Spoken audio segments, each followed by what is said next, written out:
Chapter 5. I spent the next day at school in a different kind of haze, that of sleeplessness.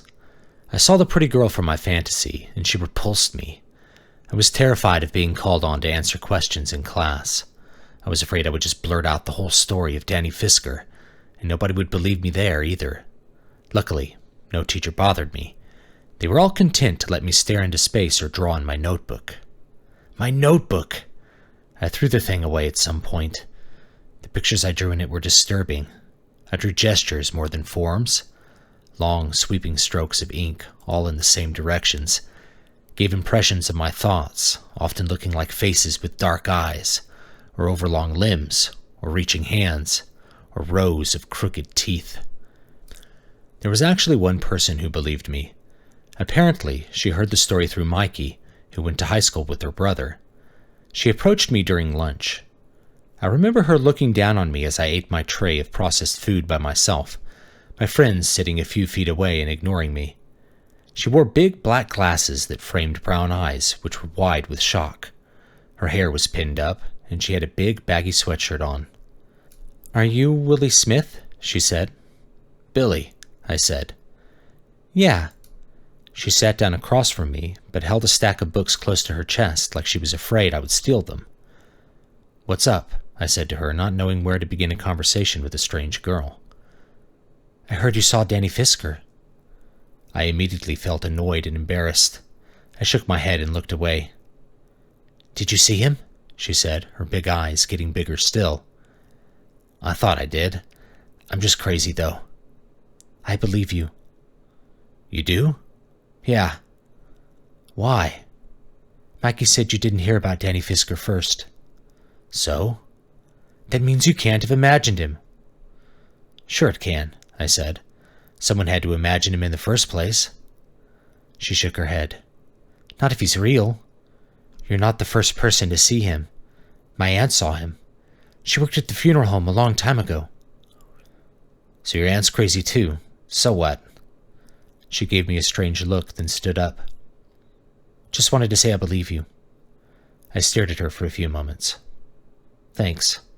Sorry I was a jerk." "It's okay. I'll see you around."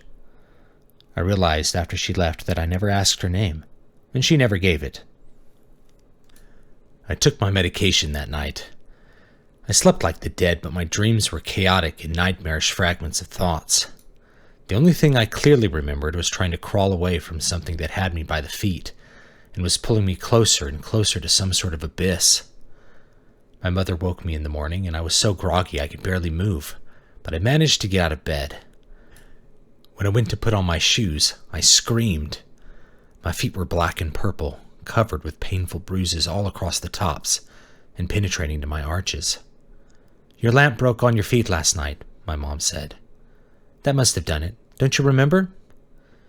"Yeah, but this isn't right." "Just take it easy today. No PE today, right?" "I guess." The bruises weren't right, though. They were indented into my feet, like long fingers had grabbed them, twisting into my flesh. It turns out I forgot my block days, and I did have PE. Even though my feet were in pain, it was nice to exercise my body. We played field hockey and had a great, if rough, time. I saw the brown-eyed girl from the other day in the next field over. She saw me, and I waved. Her PE clothes were baggy like her regular clothes, but because she was wearing a t-shirt, I had an inkling why. She was what you might call an early developer, and she was shy about it. She found me again at lunch, sitting across from me without saying anything, dressed again in her baggy sweatshirt. "You seem different today," she said. "They put me on medication," I said truthfully. "Supposed to stop me from seeing him." "Danny Fisker?" I nodded. "Does it work?" "I slept," I said. "But I think he's trying to get me when I sleep." I told her about the bruises and my mom's explanation. "Maybe we should call an exorcist," she said. "Father James would be able to find one. I think he was one." I shook my head. Nobody would believe it. Father James would. I know it. "Why? I'm just some sick kid." "Because," she said flatly. She went quiet and started looking at one of her notebooks. "Hey," I never got your name. Anna. I'm Billy. I know. Right, I said, feeling embarrassed. How much does an exorcist cost? I remembered that was the first time I saw her smile, like I had told a little joke. They're priests, Billy. Priests get paid, right? They gotta pay rent. Yeah, but you don't pay priests. You pay the church. They aren't plumbers or something. Same difference. No, she said, frowning at me. You should talk to Father James, though. I don't know who that is. Right, of course. I'm dumb. She frowned even harder and stared down at the table. I would have seen you at Mass. Do you really believe me? I really do. Mikey believes you. John believes you. Then help me. Talk to Father James. Just go to St. Mary's. He'll be there. I can't go. My mom picks me up. Anna gave me a confused look. Your mom won't take you to church? I guess I can ask, but she's not religious. I'll try then. That night was like the last. I took my pill, but I also fought sleep with all I could muster. I was afraid he would come back and finish pulling me into that black abyss. My dreams were jumbled and unresolved. I dreamt of places I had never seen. Danny, or what I assumed afterward was Danny, attacked me again. I can't remember the scenes on either side of the moment. All I remember was long, pale arms slashing at me, and me holding my arms up to try to keep those hideous fingers off my face. I woke up groggy and sweaty, my mouth like cotton. When I was getting dressed, I noticed more bruises on my arms, like I had been struck. I decided not to tell my mom, and I also resolved myself to find the priest Anna had talked about. I didn't get the opportunity that day. Instead, my mom picked me up early to take me to my psych appointment with Dr. Grant. He was calm and collected, just like before, but seemed very concerned about Monday night. This sort of night terror is very uncommon. It says to me that the Thorazine may not be working as well as it should be, but at the same time, I don't think this is indicative of it failing to treat the psychosis in general. It could be because your body weight is on the edge of the adult range. I'm going to recommend a high dosage at bedtime. If that doesn't work, we can transition to something stronger, but we're so early in treatment, I really don't want to transition unless we're failing to see results. Was this an issue at your father's? It wasn't, I said. Well, let's try the higher dosage starting right away, and we'll reevaluate next week again. Have you begun a 504 plan yet? Yes, my mother said.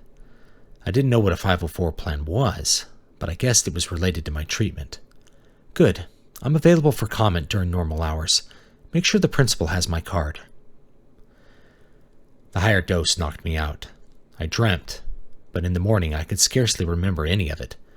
I had no new bruises on my body, and it made me wonder, was I really crazy? Maybe I had made the bruises myself, or they came from something else, like my mom said. Did the medication have some sort of power over the demon? Did I need to be conscious and receptive in order to see him? Or was it that he just left me alone for a night? School was a brutal haze. I felt like sleeping the whole day. I think I did fall asleep in English, but once again nobody bothered me. Anna found me again at lunch. Father James said to give you this, she said, and handed me a rosary, though at the time I didn't know the name or purpose of it. I put it around my neck, and Anna gave me a strange look. What? You don't usually wear it, she said, but I guess you can. You're supposed to pray it. Pray it? Anna gave me a confused look. Right, just pray, I guess. I have to go. My dad picked me up from school that day and drove me to his place downtown. The sterility of the building and the apartment was comforting. He had a stack of comics waiting for me on the kitchen counter. It was a quiet night, and having the rosary secreted under my shirt, I duped my dad and spat out my meds. I figured that even if I had a vision, I'd be clear-headed enough to actually enjoy a Saturday. I went to bed at the normal time, but couldn't sleep as the antipsychotics slowly drained from me, clearing my mind and making me feel like I could think again. I turned on my lamp and read my comics a second time, then played some Tetris. With my mind clear, I was on fire. The levels blew past me. I finally died on level 24, and I realized it was sometime after midnight. I got up to get a drink and saw the lights from the city still pouring into the little living room. Once again, I felt calm as well as tired. I fished the rosary out of my shirt and held it as I watched the sparse traffic outside. God, I don't know how to pray, I said out loud. Don't let him come here. I went to sleep and had real dreams for the first time that week. I dreamt of people and places, trees and houses, and sun and rain clouds. It was a relief. The rest of the weekend with my dad was great. I once again avoided my meds. I prayed while holding the rosary, feeling the crucifix as a reminder that God was real, and hoping that he would use his power. Sunday came around, and I begged my dad to let me stay. I would love to let you stay, he said. I have no problem driving you to school and picking you up, but it's not up to me. The court decided your mom has custody. She already doesn't have to let me have weekends. He knows I live there, I said, too desperate to pretend. Who? I stopped and did my best to think quickly. When you bought the funeral home with Mom, who did you buy it from? I don't remember. The Fiskers? He shook his head. No, somebody else. Something seemed off with that explanation, but I let it rest. I remember my dad's tired smile. I knew he hated letting me leave. You're doing better with the meds, right? Yeah, I said. The doctor thought I should be staying here. Said it would reduce my stress. It's not up to me, was all he would say. Night fell on Sunday and I was left with a choice, to take the pills or to pretend to take the pills. I pretended, hoping that the rosary would have some kind of power for me. I panicked slightly as I found, when I went to my room at my mother's house to sleep, that I had left the rosary at my father's house. I had put myself in an unfortunate position. In order to take my medication, I would have to get my mother and fess up to what I did. The bottle of pills was with her. She had a fear I would take more than I was supposed to. Where that fear had come from, I had no idea. I preferred to avoid medicine, not take too much. If I avoided that conversation with my mom, I risked having Danny Fisker come to get me. My mom had taken my baseball bat. I had no way to defend myself if he showed up. As the house quieted down and got darker, I became more anxious and agitated. I left the lights on in my room, but my mom came up and, thinking I was asleep, had turned them off. I immediately began to panic, seeing the blinking light from the VCR. Inside my bedside table, I found a little mag light my dad had given me for Christmas one year and turned it on. I shined it perpetually on the space between the closet and the window, waiting for the creature, but it didn't come. I crept out of bed when I was sure that my mom was asleep. I went through the hall and into the kitchen, hoping to find a knife or something else that could be used as a weapon. I found that at some point, maybe over the weekend, my mother had removed every knife and sharp utensil from the house. The knives were all gone, as were the steak knives, the butter knives, the scissors, and even those little yellow things you use to eat corn on the cob. I managed to sneak out to the garage and found something similar. All the toolboxes had locks on them. All the knives were missing. The only thing that I could find that I thought might tangentially be a weapon was a big, rusted pipe wrench. I grabbed it and headed back to my room, half expecting Danny Fisker to be there waiting for me. I was relieved to only see my room, just as it was. I settled into bed with the wrench and began to wait. Sleep eventually came to claim me. My dried eyes could no longer keep their vigil in the dim light leaking through the windows from the orange street lamps outside. I clung to the pipe wrench. As my consciousness began to fade, I thought I could hear unfamiliar sounds from the street, but I seemed unable to get up to see them. I finally slept. Once again, I had dreams. Unlike at my father's house, these dreams were disturbing and strange, full of shadows and darkness. I saw Danny Fisker in one of them, but it was him before whatever turned him into the monster he was. Somehow I knew it was him, or else it was my mind's idea of what he might have really looked like. He was a boy, lanky and with clothes, but there was something wrong with him. He stared at everyone everywhere he went. The other kids ran away from him. He was taller than all of them. Were they afraid? They were, but not because he was tall.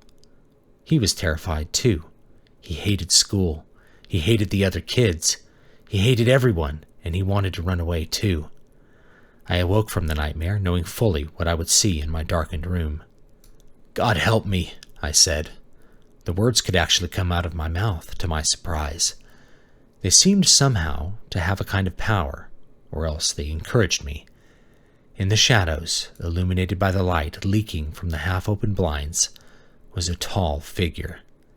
I knew who it was, but I didn't know why he just stood there. I desperately tried to move my arms and legs. He took a step closer. I could see ragged strands of hair in the bands of orange light.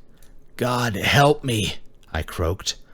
My tongue was like sand and my voice was like stale bread. The figure moved slightly away, as if preparing to flee or leap at me. I felt sweat under the fingers of my right hand and flexed. The wrench!